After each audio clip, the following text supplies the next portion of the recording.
Sir क्या कुछ मामला था, किस तरह से पकड़ा गया सर, क्या? ये हमारे अतिरिक्त पुलिस महानिदेशक साहब एंटी करप्शन ब्यूरो श्रीमान माननीय आलोक मित्तल साहब जी और हमारे पुलिस अधीक्षक madam anti corruption bureau Hisar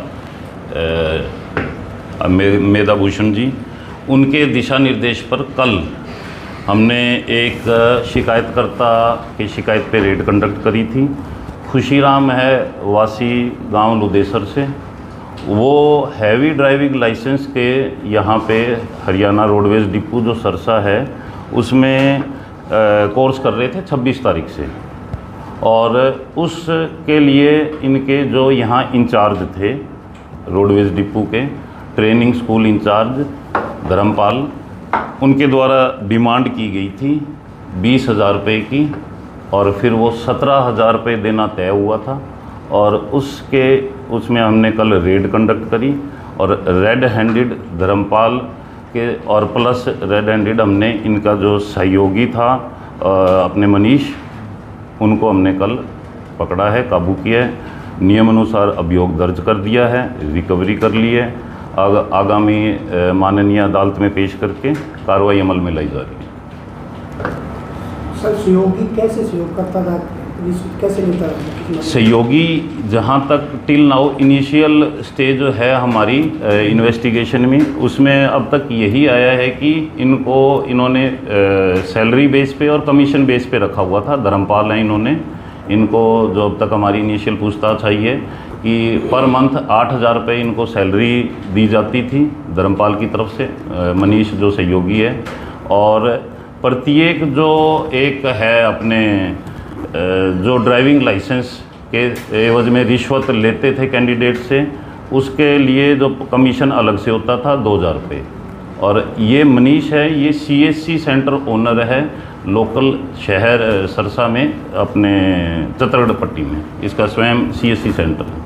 sir कैसे संपर्क करता था ये मनीष जैन, कैसे संपर्क करता था जो आते थे?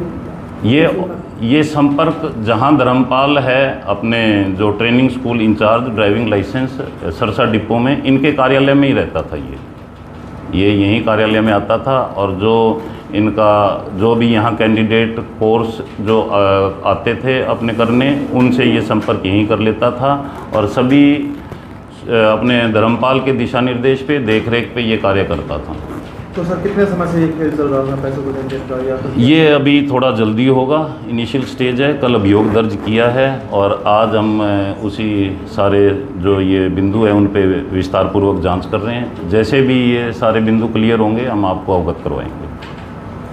तो शिकायत किसकी, शिकायतकर्ता कौन है? शिकायतकर्ता इसमें खुशीराम है, वासी लुदेसर गांव से है, चोपटा तहसील में है, सरसा का ही, तो वो शिकायत करता था। और भी मामला है इसकी? ऐसा अभी देखो, आपको मैं जैसे बता रहा हूँ, ये इनिशियल स्टेज है। अभी जो कोर्स में और जो स्टूडेंट हैं, हमारा एक जांच का इन्वेस्टिगेशन में ये भी बिंदु रहेगा, जो ये कोर्स 35 दिन का होता है हैवी ड्राइविंग लाइसेंस का, जो खुशीराम ने हमें कंप्लेंट दी और जो हमें टिल नाउ इन्वेस्टिगेशन में आया है, 35 डेज़ का कोर्स होता है। इसमें जो और भी हमारे कोर्स में कैंडिडेट थे, एप्लीकेंट थे जो ये कोर्स कर रहे थे, उनको भी हम जॉइंट इन्वेस्टिगेशन करा के उनसे भी हम ये जो रिश्वत उनके द्वारा डिमांड की गई है, ली गई है, वो सारा इन्वेस्टिगेशन में हम क्लियर करेंगे।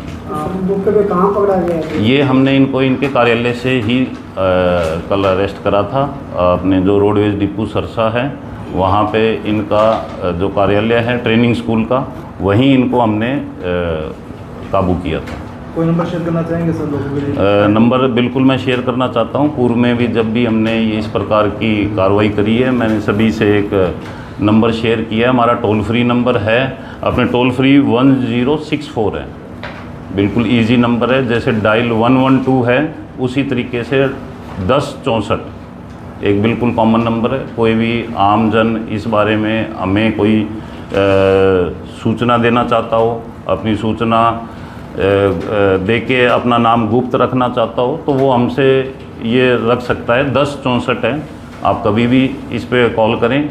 ऑल हरियाणा लेवल पे आपको कोई रिश्वत मांग की सूचना देनी हो, आमजन इस पे कर सकता है। एक और टोल नंबर है 1800 1802022। ये दूसरा टोल फ्री नंबर है। तो इन दोनों नंबर पे कभी भी मैं आप सभी से अनुरोध करूंगा कि भी आप ये इसको ज़्यादा से ज़्यादा आम जन तक पहुंचाएं और ये संपर्क कर सकते हैं।